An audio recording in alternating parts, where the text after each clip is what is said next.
Hello students, welcome back to Mantis classes. तो ये हमारी क्लास 12th की चैप्टर 1 की वीडियो सीरीज चल रही थी पॉलिटिकल साइंस की। तो इसका पार्ट 4 हम स्टार्ट करेंगे आज। तो ये हम लोगों ने यहाँ पे जो छोड़ा था गाइड अस बेटर, यानी जैसे हमारे जो हिस्टोरियंस हैं हमें बहुत अच्छे से गाइड कर सकते हैं, तो उसके आगे का पार्ट हम देखते हैं। तो यहाँ पे जैसे गोर्बाचेव जो है उन्होंने रिफॉर्म्स इंट्रोड्यूस किए थे यूएसएसआर के अंदर। तो जैसे ग्लासनोस्ट है, पेट्रियोरका है, तो जैसे ही रिफॉर्म्स इंट्रोड्यूस होते हैं तो लोग जो हैं वो थोड़े लिबरल हो जाते हैं, उनको इंडिपेंडेंस मिल जाती है। तो जैसे ही गोर्बाचेव लोगों को थोड़ा बहुत ढील देते हैं, सुधारों को लेकर आते हैं, तो लोगों की जो आकांक्षाएं हैं, जो अपेक्षाएं हैं, वो इस तरीके से प्रबल हो जाती हैं। मतलब तो गवर्नमेंट के लिए उन लोगों को कंट्रोल करना बहुत ज़्यादा मुश्किल हो जाता है। तो यहाँ पे जो समाज के जो लोग हैं, जो सोसाइटी के लोग हैं, उनका जो एक तबका है वो ये बोलता है कि गोर्बाचेव ने जो रिफॉर्म्स किए हैं ना वो काफ़ी लेट किए हैं, उनको थोड़ा सा जल्दी काम ये करना चाहिए थे। लोग जो हैं वो अपने पेशेंस को खोते जा रहे हैं, अपना धीरज खो रहे हैं, तो इसलिए निराश हो गए हैं, इस वजह से इस तरीके से उपद्रव मचा रहे हैं। तो ये कौन बोल रहे हैं? ये समाज के लोग बोल रहे हैं, उधर के जो पीपल हैं वो लोग बोल रहे हैं। लेकिन वहाँ के जो कम्युनिस्ट पार्टी के जो लोग हैं, जो गोर्बाचेव के इस रिफॉर्म से बिल्कुल भी खुश नहीं थे, तो वो बोलते हैं कि गोर्बाचेव जो है ये कुछ ज़्यादा ही जल्दबाजी दिखा रहे हैं और उनको इस तरीके से काम नहीं करना चाहिए। तो यहाँ पे क्या है, लोग इनके खिलाफ हो जाते हैं, यानी पार्टी के जो लोग होते हैं इनके खिलाफ हो जाते हैं, और धीरे धीरे जो इनकी जो पॉपुलैरिटी है ना वो लॉस्ट होने लग जाती है, उनका सपोर्ट जो है वो ख़त्म होने लग जाता है। और जो लोग गोर्बाचेव को पसंद करते थे ना, तो वो लोग भी, उन लोगों को भी ऐसा लगता है कि गोर्बाचेव जो है वो अपनी ही पॉलिसीज़ को, अपने ही जो रिफॉर्म्स हैं उन पर खड़े नहीं हो पा रहे हैं, अपनी ही नीतियों को ढंग से बचाव नहीं कर पा रहे हैं। तो इस तरीके से यहाँ पे चीज़ें देखने को मिलती हैं गोर्बाचेव के खिलाफ में, ठीक है। लेकिन अगर हम इसको आगे देखें तो फिर भी एक क्वेश्चन तो उठता ही है कि इन सब चीज़ों की वजह से तो सोवियत यूनियन का डिसइंटीग्रेशन नहीं होना चाहिए। ये तो किसी न किसी गवर्नमेंट में या किसी भी देश में हो सकती हैं ऐसी चीज़ें। तो इसका विघटन का इतना बड़ा क्या कारण था कि पूरा का पूरा जो यूएसएसआर, जो इतने सारे रिपब्लिक्स का यूनियन था, वो इस तरीके से डिसइंटीग्रेट हो जाता है, टूट जाता है। तो यहाँ पे जो सोवियत यूनियन के जो लोग हैं ना वो भी दंग रह जाते हैं कि ऐसा क्या हो गया भाई, ऐसी क्या घटना हो गई कि लोग जो हैं वो अपनी नेशनलिस्ट फीलिंग्स को एकदम से उजागर करने लग जाते हैं ना। रशिया जो है और इनकी जो नेशनलिज्म है एक तरीके से प्रबल हो जाती है, इनको सॉवरेंटी चाहिए एकदम से, है ना। तो ये ऐसी चीज़ें क्यों स्टार्ट हो गई यहाँ पे? तो अगर देखा जाए तो यहाँ पे जो ये बाल्टिक रिपब्लिक्स है ना, जैसे यहाँ देखिए ये एस्टोनिया है ना, ये लाटविया है, लिथुआनिया है, ये जो कंट्रीज़ हैं ये बाल्टिक सी के पास पाए जाते हैं। तो ये एक तरीके से क्या है, ईस्टर्न यूरोप के कंट्रीज हुआ करते थे। तो वो रिपब्लिक जब बन जाते हैं यूएसएसआर के साथ, तो यहाँ पे इन लोगों के अंदर एक फीलिंग आने लग जाती है कि हम तो जो है वो यूएसएसआर के साथ आके काफ़ी बैकवर्ड हो गए हैं, है ना, हम काफ़ी पिछड़ गए हैं, हम वेस्टर्न कंट्रीज़ के साथ कंधे से कंधा मिला के काम नहीं कर पा रहे हैं, न चल पा रहे हैं। तो इनके अंदर जो ये भावना उत्पन्न होती है ना, तो ये इसका एक बहुत बड़ा कारण बनता है यूएसएसआर के डिसइंटीग्रेशन का। यूएसएसआर से अलग होने की ये डिमांड करने लग जाते हैं। तो सबसे पहला जो कंट्री है ना वो लिथुआनिया है जो अलग होता है।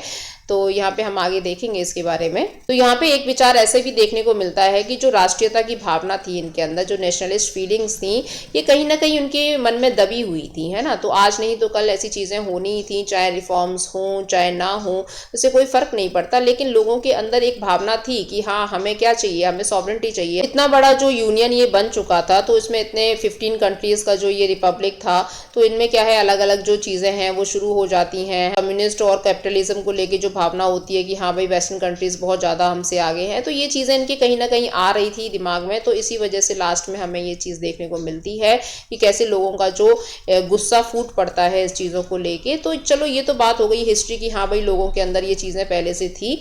लेकिन इसके और भी ऐसे क्या कारण थे जो मतलब हमें एक तरीके से दंग कर देते हैं। तो किस तरीके से जो साइज एंड डाइवर्सिटी है ना यूएसएसआर की, ये बहुत ज़्यादा बड़ी थी और इसके अंदर इंटरनल प्रॉब्लम्स जो हैं ये आने लग जाती हैं।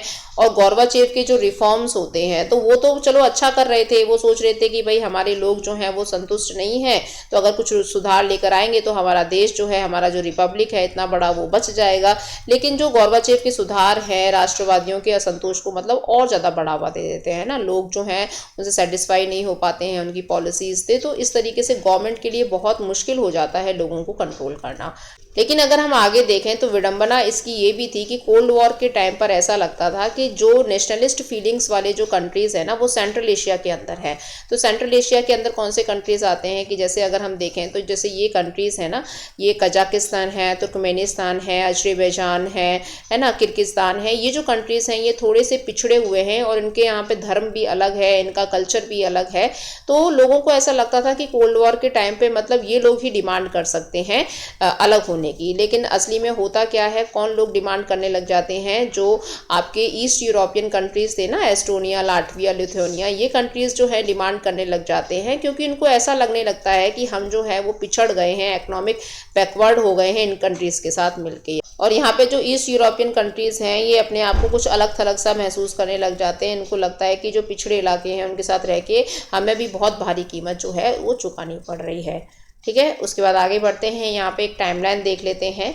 टाइमलाइन, तो ये टाइमलाइन जो है ये आपके एमसीक्यू क्वेश्चंस को फ्रेम कर सकती है। तो यहाँ पे हम पहली चीज़ देखेंगे 1985 मार्च में क्या होता है। मिखाइल गोर्बाचेव जो हैं वो जनरल सेक्रेटरी बनते हैं यूएसएसआर के, यानी कम्युनिस्ट पार्टी के। और यहाँ पे जो बोरिस येल्टसिन है उनको प्रमुख बनाया जाता है कम्युनिस्ट पार्टी का। ठीक है, और यहाँ पे जो रिफॉर्म्स हैं इनको भी इंट्रोड्यूस किया जाता है 1985 के टाइम पे, जो ग्लासनोस्ट और पेट्रियर्का जिसके बारे में हमने डिस्कस कर चुके हैं। रिस्ट्रक्चरिंग एंड ओपननेस जो है इनके द्वारा इंट्रोड्यूस की जाती है। ठीक है, उसके बाद हम देखेंगे 1988 में क्या होता है। यहाँ पे लिथुआनिया जो है ये एस्टोनिया एंड लाटविया ये इंडिपेंडेंस की डिमांड करने लग जाते हैं। तो डिमांड पहले करेंगे, उसके बाद इनकी चीज़ें आगे बढ़ती हैं। और यहाँ पे 1989 में क्या होता है, जो वार्सो पैक्ट के मेंबर्स जो होते हैं वो अपना भविष्य खुद चुन सकते हैं, मतलब एक तरीके से अपना भविष्य और अपनी स्वतंत्रता तय करने का अधिकार इनको मिल जाता है। और यहाँ पे बर्लिन वॉल जो है इसको भी यहाँ पे गिरा दिया जाता है। ठीक है, जो स्टार्टिंग में हमने पिक्चर देखी थी ना बर्लिन वॉल को गिराने की, तो वो यहाँ पे स्टार्ट हो जाती है 1989 में।